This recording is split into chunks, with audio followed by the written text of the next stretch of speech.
Hey, we're not filming you. We going this way. ¿Tú por qué grabas? Oh, we can't be right here filming? ¿Por qué grabas? Oh, so which way do I need to go then? Well, I'm just advising you because it sounds like you know which way I need to go. So which way do I need to? Because I'm a. Well, let me ask you though. I'm a tourist though. So which way should the tourist film it? This is a TikTok of Austin Hallman running into some issues with a local because of where he was filming. I guess they didn't like him filming where he was, and is going to feature a reaction by Global CZ. But there's one thing that you should really notice about all of the interaction here, and it's that it's all happening in English. Generally speaking, I don't do Gmon or bragging on yourself very much because of where I am, and it's just not really a custom that's done here. But for a second, I want to stick my chest out, pat myself on the back, because I passed level 3 of HSK, and this Chinese test was the hardest one that I've ever taken, but I was actually quite surprised to see that I got a 78 in listening and a 77 in the reading answering portion. Of course, the writing portion was really tough, but it is what it is. The reason I bring this up is because I've never been to China before, but when I go to China, I can say, 我可以在这里拍张照片吗? May I take a picture here? Comes in quite handy, don't you think? Okay, look, I'll turn it this way so I feel myself. You don't film yourself. You film No, I said I'll turn it this way so I feel myself. Stop that bullshit. Now film yourself. Yeah, Now you film yourself before you not film yourself. yeah, that's why I said I'd turn it around. ¿Qué le pasa a esta marica? All right, we'll go. Está grabando a todo el mundo. And it's like the he was saying about my video, he was acting like he's just invincible in South America. In the video I made, I'm trying to tell people like, bro, you're not invincible in South America. These people want your head. You think just because you're the man, you're not the man, bro. You're not the man in South America. You're not the man in Latin America. These people don't f with you, they tolerate you. They tolerate you until they don't. That's what I'm saying, bro. His experience in Cartagena, Colombia was the same shit I went through in Brazil. When you take pussy out of the equation, you realize, this is a war zone. There's nothing here for you to gain. The point of my video is not necessarily to cast my opinion on what's happening in these TikToks. It's more so a chance to look at the current face or faces of Passport Bros and kind of do a film study, if you will. And doing that, I think it's important to just see what the world is seeing when you bring up Passport Bros and what kind of experiences might be out there.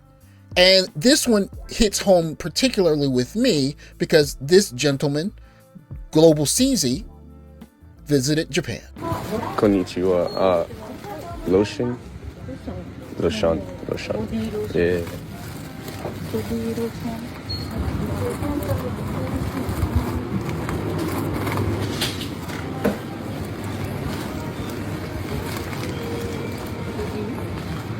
Okay.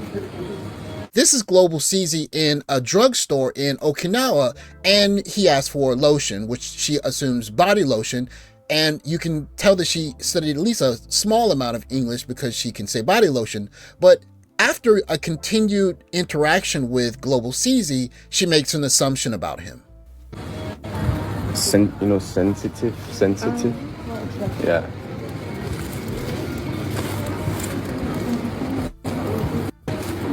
He said, yo, what's good?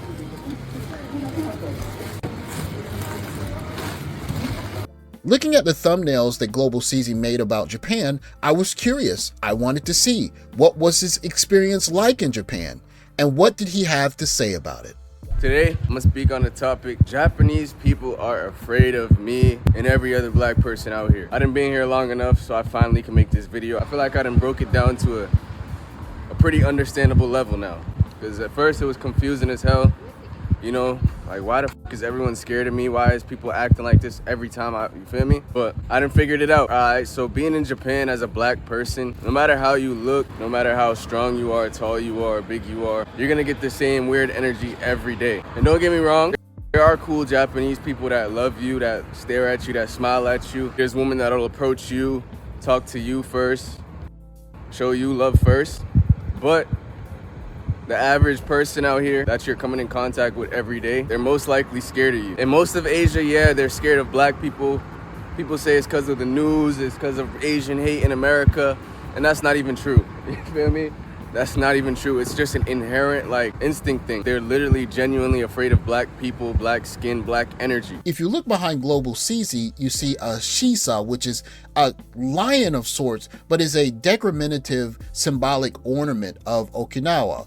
Okinawa, of course, if you know, was once its own distinct country, separate from Japan, and there's a whole history of how it got assimilated into Japan and a bunch of things that happened, which I'll let you Google. But that said, there's a whole history in Okinawa of tensions between the people on the military bases and the locals in Okinawa. And if you know of this history, you know that it's been contentious for at least 3 to 4 decades because there have been incidences of military personnel having off-base issues that have made many of the locals kind of decide either I really like these people being here or I really don't.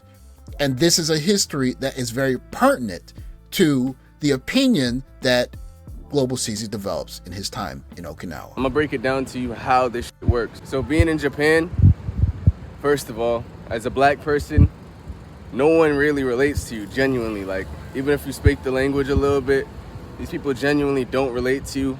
They're pretty closed-minded. They're pretty like in their own head. Just being around here, you're pretty much an outcast. You're not gonna face no like hateful energy. You're just gonna sense that everyone keeps their distance from you. They don't really wanna mix in with you. A lot of them will fake it. Like the culture here in Japan is to like fake being nice, fake smile, fake act like energetic. Here you hear Global CZ speak about the interactions that he's having with Japanese people, and he uses the word outcast, which is not quite the best word. The better word would be gaikokujin, which means someone from an outside country. And what it really means is someone who doesn't understand the intricacies of the interactions between people in Japan. And so if you are a foreigner, a gaikokujin, you don't understand the subtleties of which words they're using, how much they're bowing, how quickly they're walking, just small subtleties that have become a way of life over thousands of years in Japan. As a foreigner, you can't understand it. And so from an outsider looking in, it looks foreign. Even for me, 20 years in Japan, there are still intricacies that I don't understand. But in order to get to the place where you can understand them better, for this country in particular, you really have to do your homework. I will say there's different types of Japanese people. There's some that are open to black culture, that love hip-hop culture, that dress like you, that love our music, love hip-hop, reggae, whatever. And then there's some that are like completely on the other side of the spectrum, and you can tell. But one thing you'll notice here is like people are very good at hiding their true feelings, very good at being good actors, like very good at like just concealing their emotions, you know? But if you can see through it and you just pay attention a little bit, you'll understand that a lot of people are scared of you, scared of the thought of you. A lot of people just keep their distance. People might like jump and be scared when you approach them, you know, that. But I will say, you have to realize too, a black man's energy or a black person's energy, like your whole vibe, your whole attitude is very different than the vibe of here. You feel me? I'm sure that there are some people that are expecting me to have sharp criticism or a strong reaction to Global CZ's videos, but instead my reaction is more akin to just seeing a young man who's growing, and he's growing in front of the camera on social media, which is a growing norm. And so instead of having words of criticism, I actually encouraged. He appears to know how to behave, and he's not doing anything that is threatening the safety of himself or the world around him. And quite frankly, he's learning as he goes. And so I would say if Global CZ has a chance to watch this video, I encourage the young man to do some homework on the places that you're going. In a situation like Okinawa, if you understand that there's that kind of history there, then you'll understand why people are acting a certain way towards you, because they perceive you as a certain type of American. But a step beyond that, there's a bit of the machismo culture that is American pickup artistry, or how we approach young girls and rizz them up, if you will, that it translates well in America. But that's a masculinity that doesn't quite translate as well because, quite simply, everywhere it's not America. And the best way to deal with this lack of translation of quote-unquote machismo, learn the culture, learn the language. You do that, and you will put yourself in the good graces of people, even when you make social faux pas. Thanks for watching. Like, subscribe, comment below. Catch the next video. Take care, guys.